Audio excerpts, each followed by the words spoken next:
Hello everyone, आज के इस वीडियो में हम लोग डिस्कस करेंगे डायस्ट्रल एल्गोरिथम की टाइम कॉम्प्लेक्सिटी। तो ये डायस्ट्रल एल्गोरिथम है। अब एक एग्जांपल के थ्रू जो है सारे स्टेप्स को देखेंगे। ये ऑलरेडी हम लोग एग्जांपल सॉल्व कर चुके हैं इस तरह के, बट स्टेप बाय स्टेप अगर देखेंगे तो इजीली जो है क्लियर हो जाएगा। तो सबसे पहले स्टेप क्या, Dijkstra algorithm, capital G W N small S. तो कैपिटल जी क्या है, ये आपका ग्राफ है जो कि एज ए इनपुट लिया, और डब्ल्यू क्या है, वेट मैट्रिक्स। वेट मैट्रिक्स में क्या होगा, जैसे सपोज दैट बी टू सी का वेट क्या है, 2 है, ओके। और एस स्मॉल एस क्या है, आपका सोर्स है, जहां से हमें क्या करना है, सिंगल सोर्स शॉर्टेस्ट पाथ है, तो सोर्स उसमें गिवन है, तो वहां से हम क्या करेंगे, शॉर्टेस्ट पाथ कैलकुलेट करेंगे। पहला स्टेप इसका क्या है, initialize single source capital G comma S, okay. ये आपका ग्राफ गिवन है, इसमें क्या करेंगे, हम सारी वैल्यूज को इनिशियलाइज करेंगे। और ये आपका एस क्या है, यहाँ पे सोर्स है, तो सोर्स की वैल्यू क्या हो जाएगी, 0, बाकी रेस्ट ऑफ द एलिमेंट क्या हो जाएंगे, इनफाइनाइट। तो यहाँ हमने क्या कर दिया, इनिशियलाइजेशन। टोटल कितने नंबर ऑफ जो है वर्टिसेस हैं, टोटल 5, यानी v नंबर ऑफ वर्टिसेस को हमने इनिशियलाइज किया, तो टोटल इस पर्टिकुलर स्टेप की टाइम कॉम्प्लेक्सिटी क्या आ जाएगी, order of v times, okay. Next step, यहाँ क्या लिखो, capital S which is equal to 5। ये कैपिटल S है, ये स्मॉल s। यहाँ क्या, ये सोर्स है, और ये क्या, एक सेट लिया हुआ है जिसमें हम क्या करेंगे, जैसे ये आपका गिवन ग्राफ है, इसमें हम 1 बाय 1 हर एक नोड की शॉर्टेस्ट पाथ कैलकुलेट करेंगे यहाँ से, और इस सेट में इंक्लूड करते जाएंगे। तो पहला स्टेप यानी यहाँ इनिशियली क्या, s इक्वल टू 5। तो s में अभी इस पर्टिकुलर टाइम पे कोई भी एलिमेंट नहीं है, at the end total 5 element आएंगे, ओके। तो ये इसका मतलब ऑर्डर ऑफ 1 टाइम यहाँ इनिशियलाइज, यहाँ कुछ भी नहीं हो रहा है। नेक्स्ट, ये important, capital Q which is equal to G dot V। G आपका गिवन ग्राफ है, और उसके करस्पॉन्डिंग जो भी वर्टिसेस है उसके करस्पॉन्डिंग हम क्या कर रहे हैं, एक मिन हीप क्रिएट कर रहे हैं। ये कैपिटल Q क्या है, मिन हीप। तो इसका मतलब इस स्टेप में क्या हो रहा है, ये मिन हीप क्रिएट कर रहे हैं। तो मिन हीप की टाइम कॉम्प्लेक्सिटी क्या होती है, ऑर्डर ऑफ n टाइम। यहाँ n क्या है, नंबर ऑफ वर्टिसेस, तो टोटल क्या हो जाएगा, ऑर्डर ऑफ v टाइम्स। यानी इस स्टेप की टाइम कॉम्प्लेक्सिटी की आ जाएगी ऑर्डर ऑफ v टाइम्स। अब यहाँ से while लूप स्टार्ट हो रहा है, और ये सारा कुछ while लूप के अंदर ही है। while q is not equals to 5, यानी ये लूप कब तक चलेगा, जब तक कि जो भी आपका मिन हीप कैपिटल Q है उसमें वो एम्प्टी ना हो जाए, ओके। अब इसका पहला step, u equal to extract min capital Q। तो इसका मतलब इस ग्राफ में क्या करेंगे, ये आपका जो है इसके करस्पॉन्डिंग मिन हीप क्रिएट हो गया। मैं यहाँ क्रिएट नहीं करना, ये अजम्पशन लेके चलना। ये सपोज अगर इसके करस्पॉन्डिंग मिन हीप क्रिएट करेंगे तो क्या होगा, ए जो है रूट नोड बनेगा, बाकी ये सारे जो है किसी भी ऑर्डर में अरेंज हो जाएंगे, इसके चिल्ड्रन हो जाएंगे। रूट नोड हमेशा मिनिमम होता है मिन हीप में, ये ऑलरेडी हम लोग डिस्कस कर चुके हैं बिल्ड मिन हीप, बिल्ड मैक्स हीप वाले वीडियो में, ओके।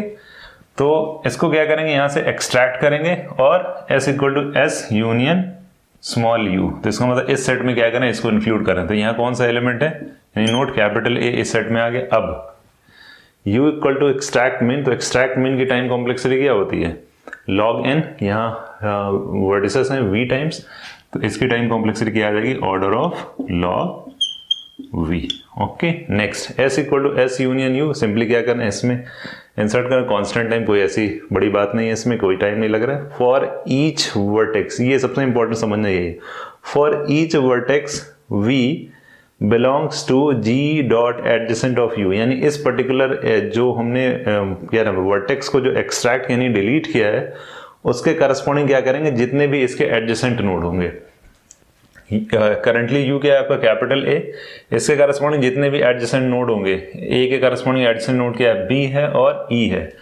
ये दो नोड मिल रहे हैं, उसके बाद क्या करेंगे, इनको रिलैक्स करेंगे। मींस ये आपका u है और ये v है, और w क्या है, w जो है 10 है। इससे करस्पॉन्डिंग रिलैक्सेशन परफॉर्म करेंगे। रिलैक्सेशन क्या होता है, ये ऑलरेडी हम लोग डिस्कस कर चुके हैं। सिंपली क्या करेंगे, मतलब इस पर्टिकुलर स्टेप का मतलब ये है, इसकी आउटगोइंग एजेस को रिलैक्स करेंगे, क्योंकि हमने जो एग्जांपल लिया वो क्या आपका डायरेक्टेड ग्राफ। तो आउटगोइंग एजेस को रिलैक्स करेंगे, तो यहाँ क्या आपका लास्ट इन्फिनिटी है, और इधर से आएंगे तो इसकी वैल्यू 10 हो जाएगी, और इसकी वैल्यू क्या हो जाएगी, 3, ओके। ये इसका मतलब है। इसकी शॉर्टेस्ट पाथ कैलकुलेट हो चुकी है, तो कैपिटल A आ चुका है। नेक्स्ट, अब रेस्ट ऑफ द एलिमेंट जो भी होंगे उनमें मिनिमम फाइंड आउट करेंगे। फिर आएंगे वापस, while q is not equals to empty, yes, अभी भी empty नहीं है, इसका मतलब ये स्टेप्स एग्जीक्यूट होंगे। तो नेक्स्ट स्टेप क्या, u इक्वल टू एक्सट्रैक्ट मिन q। अब करंटली मिनिमम एलिमेंट कौन सा है, e। इसको लिया और इसको क्या करेंगे, इस सेट में इंक्लूड कर देंगे, और इसके करस्पॉन्डिंग जितनी भी इसकी एडजेसेंट एलिमेंट होंगे, दैट मीन्स जो भी आउटगोइंग एजेंट होंगी, d, c एंड b।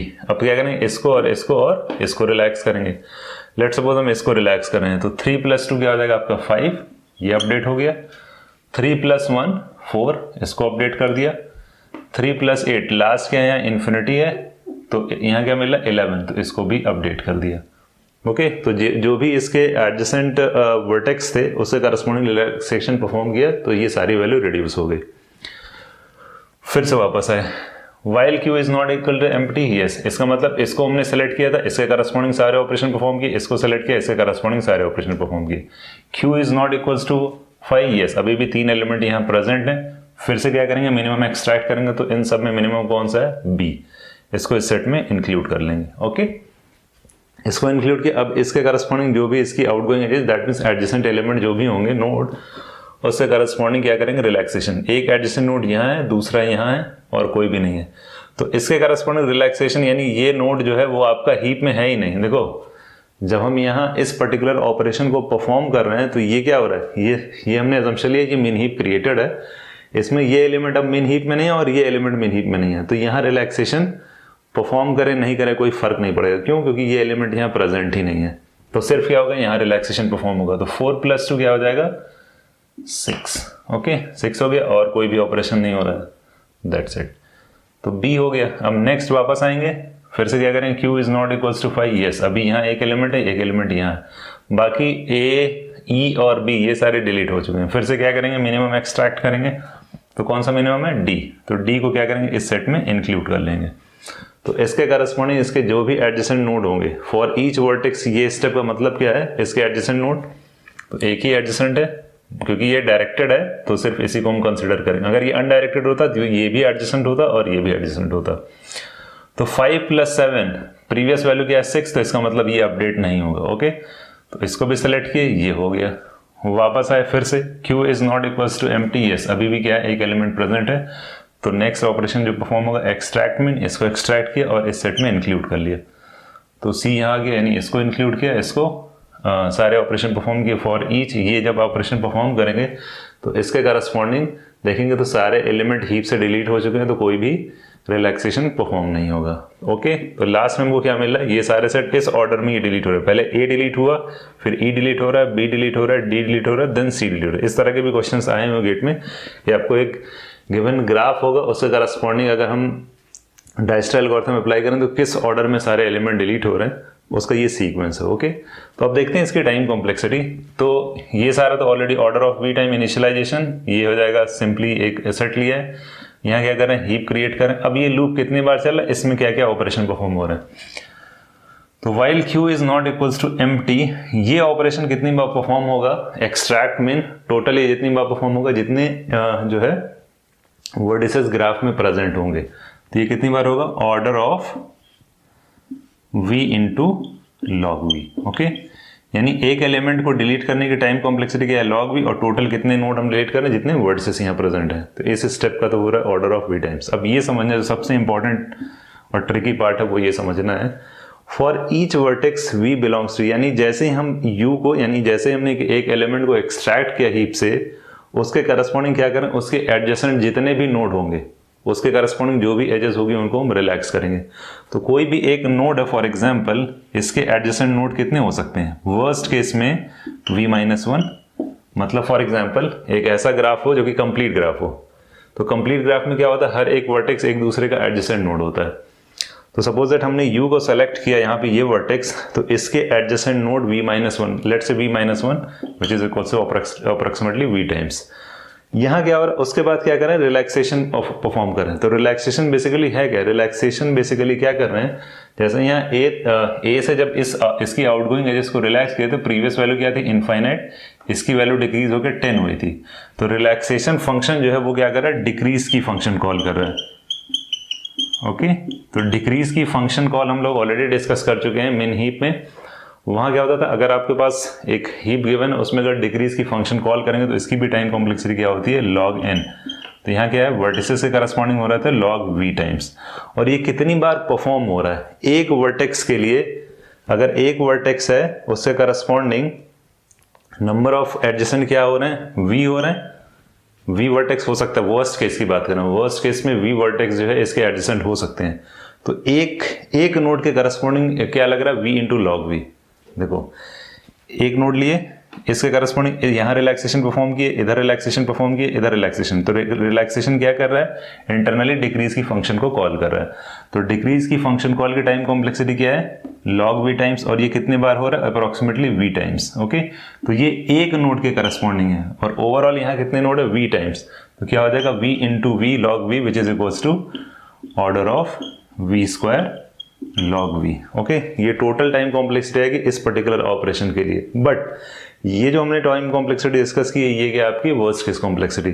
लेकिन इसको अगर देखेंगे एक और टाइम कॉम्प्लेक्सिटी जिसको कहते हैं aggregate time complexity. Aggregate time complexity basically ये होती है कि कौन सा ऑपरेशन कितनी बार परफॉर्म हो रहा है। तो अगर इसको केयरफुली देखेंगे, ये v स्क्वायर log v, बाकी सब तो सेम ऐसे ही आएगा, बट इस पर थोड़ा सा मॉडिफिकेशन इसमें ये होगा, अगर यहाँ हम देखें केयरफुली तो टोटल रिलैक्सेशन कितनी बार हो रहा है, ये वाला फंक्शन कितनी बार कॉल हो रहा है, और ये फंक्शन क्या कर रहा है, डिक्रीज की फंक्शन को कॉल कर रहा है। तो अगर इस ग्राफ को केयरफुली देखें या कोई सा भी ग्राफ लिखें, तो अगर देखेंगे तो यहाँ रिलैक्सेशन उतनी ही बार कॉल हो रहा है जितनी नंबर ऑफ एजेस प्रेजेंट है। एक बार और रिपीट करें, यहाँ रिलैक्सेशन कितनी बार कॉल होगा, वर्स्ट केस में भी अगर हम देखेंगे तो रिलैक्सेशन फंक्शन सिर्फ जो है उतनी ही बार कॉल होगा जितनी ग्राफ में जो है एजेस प्रेजेंट होगी। यस और नो? देखो, अगर इस पर्टिकुलर ग्राफ के करस्पॉन्डिंग देखें तो ये कॉल हुआ, ये कॉल हुआ और ये कॉल हुआ, तो ये तीन एजेस होंगे। इसके करस्पॉन्डिंग ये एज कॉल हुई, इसके करस्पॉन्डिंग जो भी आउटगोइंग एजेस थी। तो कोई सा भी आप ग्राफ कंसिडर करेंगे तो रिलैक्सेशन फंक्शन जो है, यानी ये जो ऑपरेशन परफॉर्म हो रहा है, वो नंबर ऑफ एजेस, जितनी नंबर ऑफ एजेस होंगे ग्राफ में उतनी ही परफॉर्म हो रहा है। तो ये जो वी स्क्वायर है, इसकी जगह हम क्या लिख सकते हैं, ई log v, यानी हर एक, देखो टाइम कॉम्प्लेक्सिटी जो है रिलैक्सेशन फंक्शन इंटरनली डिक्रीज की फंक्शन को कॉल कर रहा है, उसकी टाइम कॉम्प्लेक्सिटी क्या हो रही है, log v। लेकिन ये कितनी बार कॉल हो रहा है, जितनी नंबर ऑफ एजेस प्रेजेंट है। ओके, तो ओवरऑल टाइम कॉम्प्लेक्सिटी क्या हो जाएगी, order of v plus this plus, ये नहीं है, ये हो गया, प्लस ऑर्डर ऑफ, रुको हम यहां लिखते हैं। तो इसकी टाइम कॉम्प्लेक्सिटी क्या हो जाएगी, order of v plus order of 1 plus order of v plus order of v log v plus order of e log v। Okay, ये किसके लिए, इनिशियलाइजेशन के लिए, ये आपका जो सेट लिया वो है। इसके लिए क्या, बिल्ड हीप, बिल्ड मिन हीप, ये क्या है आपका मिनिमम एक्सट्रैक्ट कर रहे हैं कितनी बार v टाइम्स, और ये क्या है आपका रिलैक्सेशन।